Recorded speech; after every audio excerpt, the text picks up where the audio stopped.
Ada dua pria yang tak pernah kalah. Ada satu gadis yang tak ingin terlibat. Dan ada sebuah perasaan yang perlahan mengubah segalanya. Selamat datang di kisah di antara dua senior. Sebelum kita mulai, jangan lupa subscribe dan aktifkan lonceng notifikasinya. Supaya kalian tidak ketinggalan setiap part dari perjalanan Aksana, Revan, dan Keisha. Karena percayalah, kisah mereka baru saja dimulai.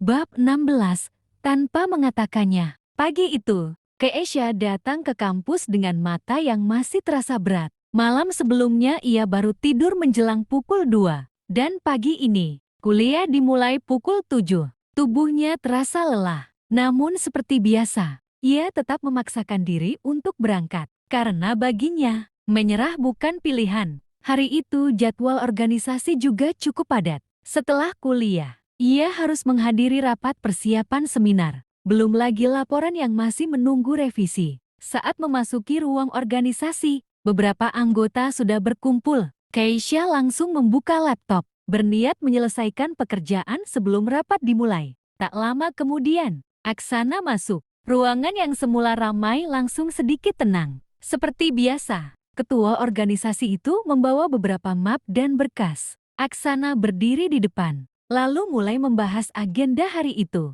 Namun kali ini, ada sesuatu yang berbeda. Bagian publikasi, ucap Aksana, Sinta dan Rani yang pegang. Dua mahasiswi itu terlihat terkejut. Biasanya tugas itu diberikan kepada Keisha. Bagian laporan peserta. Lanjut Aksana, Arga dan Dimas. Beberapa anggota kembali saling berpandangan. Karena itu juga pekerjaan yang biasanya berakhir di tangan Keisha. Sementara Keisha sendiri hanya mendengarkan. Awalnya ia tidak terlalu memikirkan. Namun semakin lama, semakin banyak tugas yang dialihkan kepada anggota lain. Sampai akhirnya, ia menyadari sesuatu. Namanya hampir tidak disebut. Rapat selesai. Semua anggota mulai membereskan barang masing-masing. Keisha masih duduk, sedikit bingung. Biasanya setelah rapat, daftar pekerjaannya justru bertambah. Hari ini tidak. Kenapa? Tanya sebuah suara. Keisha mendongak. Aksana,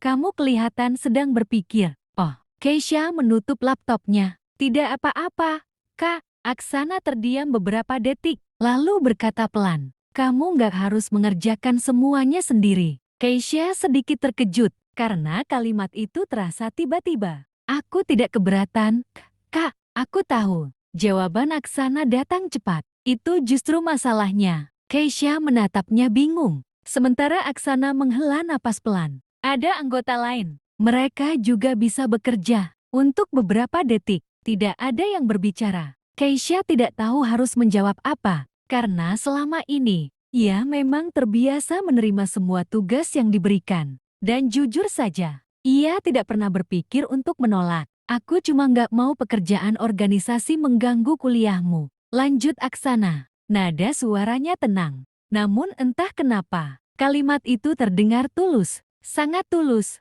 Terima kasih, Kak, ucap Keisha akhirnya. Aksana hanya mengangguk kecil, lalu berjalan keluar ruangan. Namun sebelum benar-benar pergi, ia sempat melirik ke belakang dan melihat untuk pertama kalinya. Keisha tersenyum lega, senyum kecil, tapi cukup membuat langkahnya berhenti sesaat.